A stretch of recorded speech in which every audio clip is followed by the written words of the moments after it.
look at the international ex-tourist who's mad that we can't allow his pee-pee boy behavior to come to Colombia and do his international crimes of exploiting women and children. So the newest villain of the week, Mr. Pee-pee boy, passport bro, Sahara Sango, he wants to deflect his evil intentions by saying that Colombia is a racist. To add insult to injury, he's completely dismissing that the ex-Colombian vice president of Colombia, who was there for 4 years, who has been one of the top leaders in preventing passport bros from coming in. He wants to simplify it to like, one of those people that, oh, I had a black friend or I dated a black girl once. Yeah, he actually said that. Mr. Sango, I'm going to not only tag Colombian immigration, I'm going to tag her.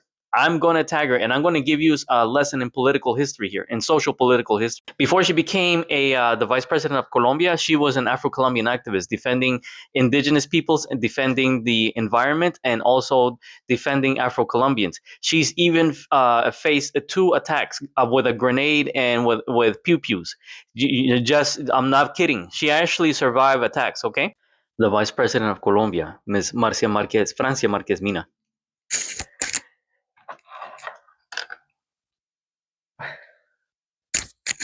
The vice president of Colombia, who was a black Afro-Colombian woman, had a strong stance against foreign sex tourism in the Passport Bros movement, framing the issues as direct threats to the safety, dignity, and human rights of Colombian women.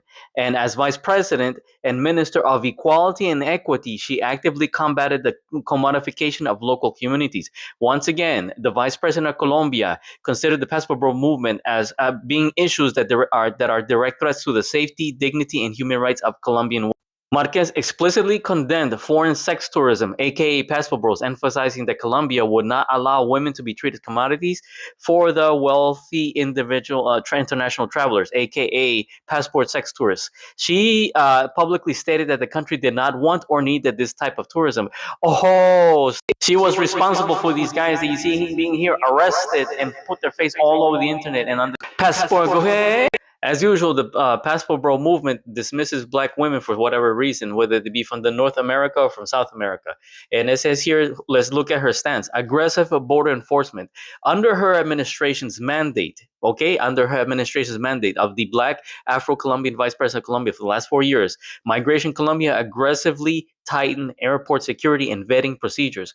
Border authorities began identifying, interrogating, and systematically denying entry to high-profile influencers, aka like Chil Capo and Don P. Okay, she was one of the main players behind all of that, and she never came to the rescue saying that it was racism. Okay, and organized travel groups associated with Passport Bros community, prominent organizers. I don't know what's wrong with me. Trying to land at hubs like Medellin's Jose Maria Cordova International Airport were routinely deported or barred. So everybody, I want you to pay. This guy, Mr. Sahara Sango, is saying that the Colombia is trying to cover up deporting international passport bros and people who exploit women and children as a form of racism. Moments like this, these particular group of passport bros who are sharing videos of them having intercourse with women without their consent. You see this one behind me? This was an actual WhatsApp. And yet when I point out that Colombia's first black vice president was one of the main people, the driving force behind the expulsions, he wants to say that he wants to simplify it and and dismiss it, talking about, well, I'm one of those people that say that they had a black friend or they dated a black person. This is not the same. This is not the same. A woman who rose to one of the second highest positions in the executive branch of Colombian government, fighting tooth and nail, defending black people, defending indigenous people, defending the environment, facing threats to her life, facing attempts to her life with pew-pews and grenades by different militia groups, because we're in the civil war since 1964, and these groups are strong enough to fight against the Colombian military, and she has no fear to tell anybody that they're racist, and all of a sudden you want to hide it. See, this is the hidden racism that passport bros have against the black women. This passport bros hate themselves. They hate their mother because it reminds me of their skin color. You guys want to be the white coat so bad. You guys want to be the European so bad. You want to be able to exploit other countries just like the white coats did.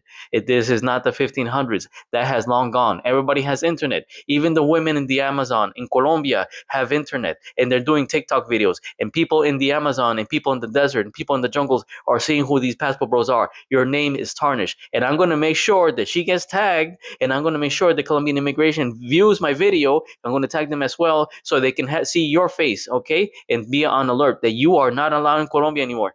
Trust me. If the ex vice president sees this, if enough people see this, you're never stepping into Colombia. Passport, go ahead.